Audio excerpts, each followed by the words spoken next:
I'll give you the blueprint and how New Zealand can be great again, how Australia can be great again, how the United Kingdom can be great again, how Canada can be great again, how any nation in this world can be great again. Here's the blueprint. I've got it.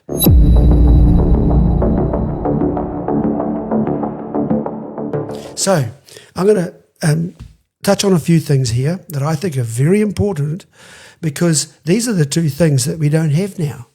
Did you notice that? Family breakdown is like a trend. Like everybody would now try and deconstruct what God created. So I'm going to just narrow in on this and take a verse from the Bible. Genesis chapter 12, in my memory, is when God actually intervened on a chaotic world that lost its way. So what did he do to restart again a prosperous, healthy, happy life in the nation and with his families?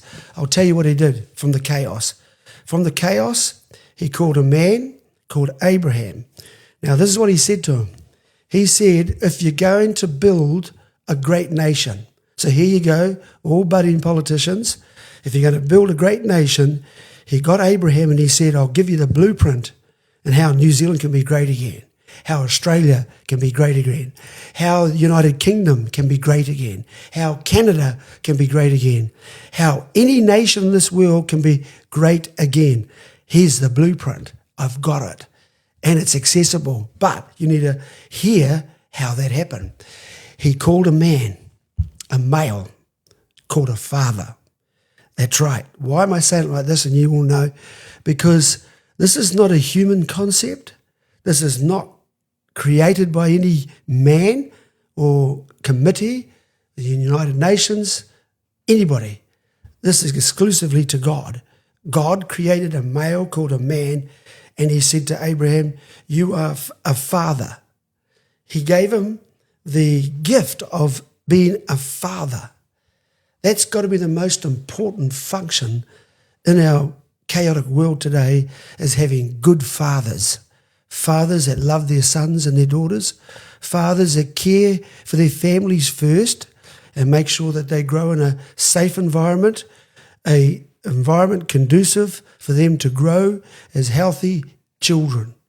Great starts in life means they're going to have even better endings. Give them a fair go. And that comes to dad. So if the father's healthy, and that father was healthy on the basis of this, God said one thing, you got to have me as your guidance. Jesus Christ has to be in your life over the man. That gives security, it gives safety, it gives knowledge and wisdom. So build strong families. A father, the second thing he said I'd do was that I would make your name great and I'd make this nation great. Now, a great name is talking about generational families. Abraham's name would not just be on him and his one or two children, a nuclear family. The immediate family of 1 to 2 kids is what you have today. Well, the real blessing is in having generations, multi-generations of sons and daughters, then the second generation of grandchildren and great-grandchildren to the fourth.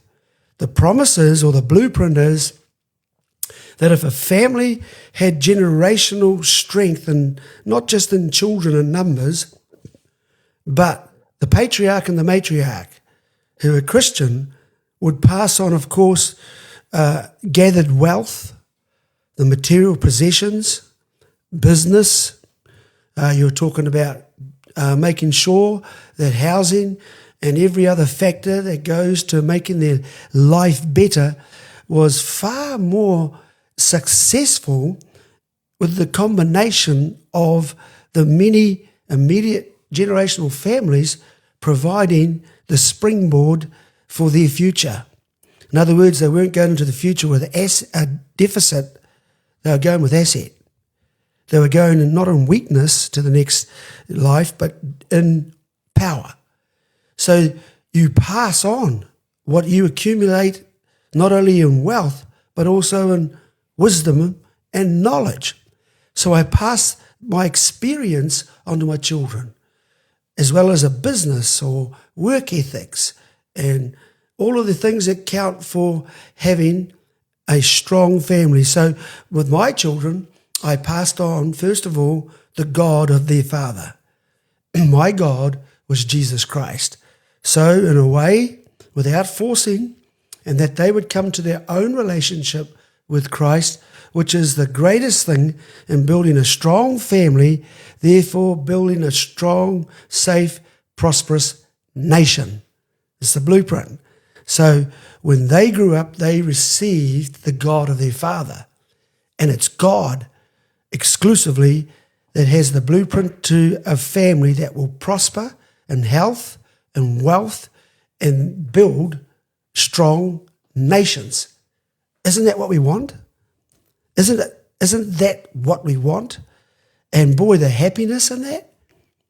I don't know. I mean, if I can't convince you, then nobody can convince you, because this is the reality of it. So by the time we get to that point where we have this wealth, we have knowledge, we have the passing on of a faith, values, ethics that provides a gauge or a regulator for their behaviour in society, less likely to commit crime, most likely not, less likely to hurt other people, less likely to be greedy or to be crooked, less likely to not want to help others do well. You've got a perfect little mini nation within your house. Now, if that's functional, then the obvious point here, so is the country going to be functional. So if you as an employer get one of my children with those values, you got a top worker. They will work hard. They will work honestly when your back's turned. They won't steal. They won't take from you. They won't leave you. They will give you your very best, because that's part of the Christian ethic. They will work hard and long to make that business or that company or the job succeed. They'll stay out of prison. They're most likely, more likely to do well with their children and their children. So now we've accumulated something that we don't need welfare. You wouldn't need unemployment welfare. For a family like that, you won't need prisons.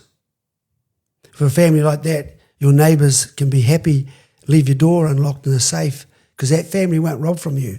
They'll in fact look after your home and watch it. With a family like that, the world is a better place to live in. Am I not right? I think I am. I'm going to ask Jenny to give us a couple of details here about some facts about what I talked about, Jen. Where the deterioration really happened was when you've had Labour governments, and there's been that socialism and that liberalism that they brought in. One of the big moves that they made quite early on was in 1984, they introduced Sunday trading. And that was where they started to put money before going to church, money before having family time, money before playing sports or doing all those wonderful Kiwi things that families used to do on a Sunday. Sunday was that one day where everyone took a beat from making money and actually, spent time on the things that were really important in life, and see how, and there was that continual deterioration. You had people like Helen Clark come into Parliament in 1982, and she was there when they made some of these big decisions. 1986, the Homosexual Reform Act came in, and that's where we saw, most people would know, we saw these huge social reforms that began to happen. As you go into the 90s, that's where you had MMP, and it's 30 years now since we've had MMP. But even in 1996, when MMP came in, there was still 62% of the population that were Christian. Now it's half that. Look what these last 30 years of diversity within MMP have given us. So what you're saying there with Labour, we've always, in the graph, you can see it over the term of their government, that it's always been a big dip. Yes. Socially, economically, and with the Christian faith. So when Christianity's been on the decline, then what's been on the rise, the incline or the increase, has been crime, unemployment, and also the economy, housing, everything else tanks out. It's obvious that the philosophy underpinning the left liberal socialist, communist, globalist lot, big mouthful, you guarantee you're going to struggle with the economy, struggle with housing, struggle with mass immigration. But to the right, and you're talking about, I believe, a democracy fundamentally based on Christian values, which we're built on, proven, and you're talking about building strong families and getting less government interference on our lives, you'll find that your nation prospers naturally. Yeah. It's a fact. That's one thing about socialism, right? That's where they disempower parents, they take away the power from mum and dad, and they say, no, the state knows best. We're going to make all the decisions from here on in. And so that's where you've now got the state dependency that lives big time in New Zealand, and parents have been disempowered for so many years.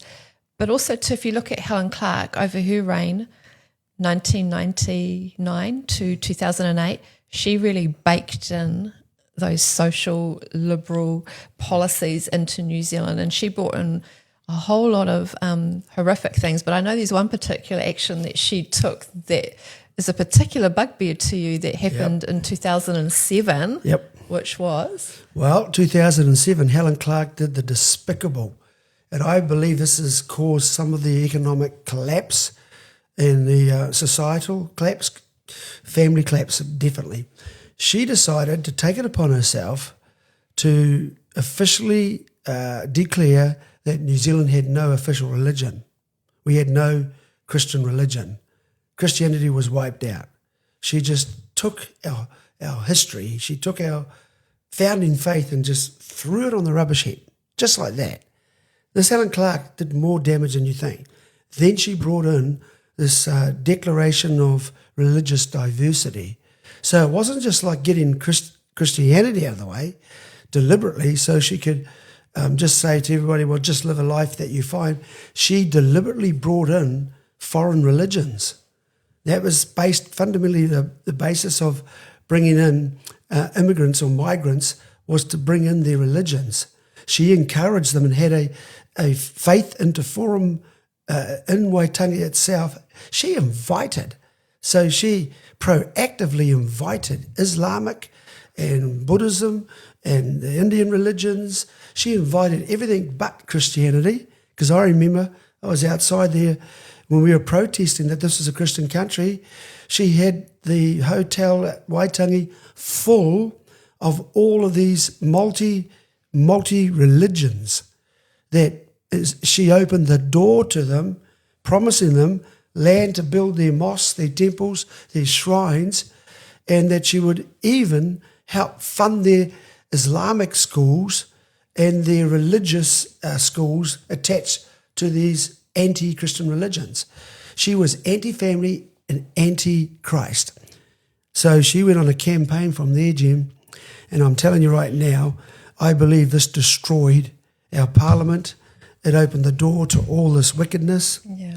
And now we're struggling with it, and these guys, these politicians, think that they can get their answer by whatever they're doing with deals and promises that they'll make it better, but they can't. It's got to be back to Christianity. Do you know one thing that I just realised, even just sitting here talking with you right now, is Helen Clark brought out this first national statement of religious diversity, and that was directly after you'd stood up to her with her That's right. Civil Union Bill in 2004. So yeah. you stood up to her. So next, she thought, I'll fix him. I'll bring in open up all religions, come into New Zealand. That'll sort out Brian Tamaki and his Destiny Church. Now, a revised national statement of religious diversity came out from Jacinda Ardern following the Christchurch massacre, and someone else you were also standing up to her and challenging her decisions. So she thought, okay, I'll fix him. I'll bring out a revised national statement of religious diversity. And lo and behold, 2 weeks ago, who issues another national statement of religious diversity? And the foreword is written there by Christopher Luxon, obviously in direct response to everything that you've been vocal about. So this is a big thing you're saying. Yeah. This is historic. Look, Helen Clark, Jacinda Ardern, and now this government too with Luxon. they've all responded to me standing up, trying to preserve and protect our country, not just our culture and our identity, but our religion. I've been attacked. Every time you get loud about us being a Christian nation, they try and bring in their silly religious little, diversity, so that other religions. So what they're doing is that they use them stirring to try. them. That's they use them to try and they're attack stirring you. them up to attack me, and then when they attack, they get our friend Mark Mitchell or Andy Costa, it was back then and way back then. All these police trying to chase me like Keystone cops. They've still been chasing me. I think I've had 3 or 4 commissioners all sort of, tapped out now, but I'm still here. I'm still here. Yes, I did go to jail for 10 days in solitary confinement, but I stood my ground and I still do. Yeah. And you've also outlasted all of these prime ministers. Outlasted the prime ministers. And Luxon will probably be the next one that you will outlast as well. Yeah, I'll see him gone. Yeah, probably Winston too. But when will they learn? When will they learn? Our answers, our solutions do not rest in Parliament and in these politicians. Look at the results. 1960s, that was when it was the magic years, the golden years for New Zealand. And Trump, he knows it when he's talking about this is the new golden era for America. He's harking back to the things that made America great. Yeah. And when are we finally going to get a leader in this country that's going to recognise what made New Zealand great, and we're going to get back to those things again? That's what I like about Genesis chapter 12. This is from God himself, where he says, I'm going to make a great nation. Yes. So Trump didn't actually come up first with great. He just revived it. But God actually is the one who said, I will make you a great nation. Now, he simply said a great nation comes about when a great family or great families and strong families are nurtured and built. So you've got to have a lot more focus on families, Kiwi families first, putting Kiwi families first. And that blessing that we're talking about in 1960, I believe it can be revived right here in 2026. Do you think we're going to ever be able to get that under MMP? No, I don't. I think if you want a country that can prosper quick, you can have a turnaround. I see that's why this election to me is so critical, that if people want to get prosperity back in the country, the economy to naturally evolve without taking all these deals and putting ourselves in jeopardy with other countries, at the same time losing our own soul, then I think we've got to basically have a ballot box revolution and say that we want to get back to a great country by building great families, and we want Christian leaders. We want Christian leaders, leaders who are honest, leaders who have a vision, and leaders who will build Kiwi families first. And if we clean that up, it can come quick. And 1960 can return to us again. The golden years of being the second richest country in the world can be in 2026. That's how I think.